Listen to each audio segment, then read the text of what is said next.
Have you ever just had that feeling where you wanted to go? Not with some huge plan or a car jam-packed with the newest, fanciest gear, but just get on the road. Well, today we're going to dive into a way of traveling that's built on that exact feeling. It's all about finding freedom with what you've already got, and believe it or not, it all starts with one totally unplanned night. And right there, that's where this whole story kicks off. Not with a perfectly color-coded spreadsheet or a detailed itinerary, but with a simple, why not kind of decision. An unplanned night that, as you'll see, was the beginning of something so much bigger. It's kind of funny, isn't it? The best journeys seem to start right where the plans fall apart. All right, so let's set the scene for this accidental beginning. We're not talking about a journey that was researched for months. Nope. This was completely on the fly, a story about just making it work with whatever happened to be lying around. And this was the grand setup. A sleeping bag, a couple of tools, and a piece of plywood that didn't even fit right. I mean, come on. It's the perfect picture of what this is all about. You absolutely do not need perfect gear to have an adventure. You just gotta start.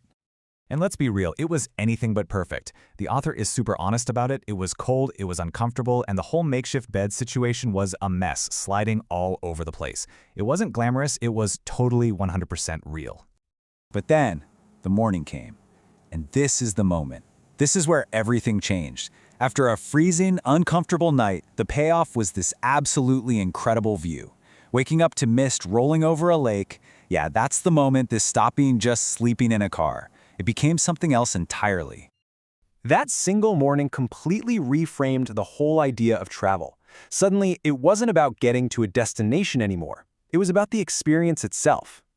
So, what does this new take on car camping actually mean? Let's break it down. Okay, this slide just hits the nail on the head. We've all seen those picture-perfect van life posts on social media, right? The super expensive custom vans, all the latest high-tech gear. But the reality? It's so much more down to earth. It's about using the car you already own and getting a little creative. It's a huge shift from buying stuff to just being resourceful. So here's the definition we're really digging into. Your car isn't just getting you from point A to point B. It's your home base, your shelter. It's kind of your companion on the journey. And the key word here is simple. It's such a powerful idea, right? That the simplest tools can give you the most amazing experiences. And this is the rhythm of it. It's that simple. Drive, find a spot, rest up, maybe cook a simple meal, and then you're totally free to do it all over again. There's this beautiful minimalist loop to this way of life that just cuts through all the usual stress of traveling. Of course, finding that perfect, simple rhythm, that didn't happen overnight. Oh no. It took years of trying things out, of building setups that were way too heavy or just too complicated. And out of all that trial and error, a few really key lessons started to stand out. And here they are, the 3 big rules for a great car camping setup. They sound obvious, but trust me, each one is absolutely crucial. So let's take a closer look at each one.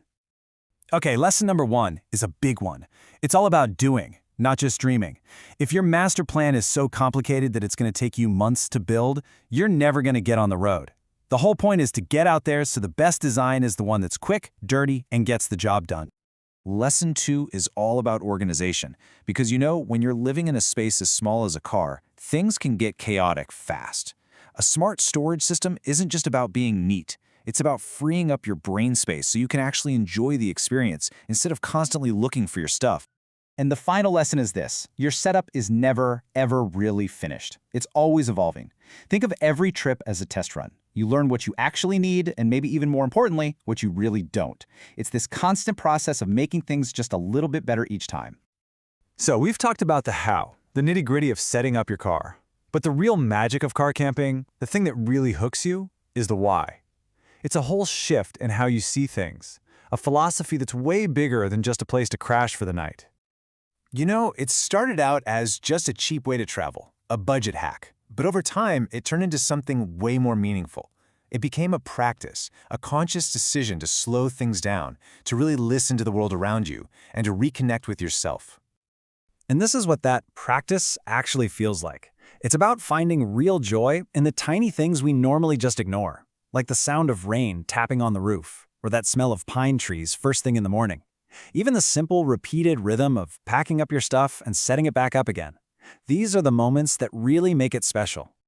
And when you string all those little moments together, you get this. It's not some big, loud, dramatic thing. It's a quiet, personal feeling that comes from living simply and being completely in charge of your own journey. A quiet ritual of freedom. I love that. And so this whole journey, which kicked off with one messy, unplanned night in a cold car, leads us to a really simple but really powerful conclusion. This is the big takeaway from this whole thing. And there it is. That's the secret sauce. By getting rid of all the clutter, the extra gear, the complicated plans, the high expectations, you make space for something so much more important. It's a great reminder that sometimes the biggest joys in life don't come from what we add, but from what we're brave enough to let go of. So that brings us full circle, right back to that idea of an imperfect start. After hearing this story, the question really turns back to you. If you were going to do this, what would your first, simple, maybe even a little bit messy step be?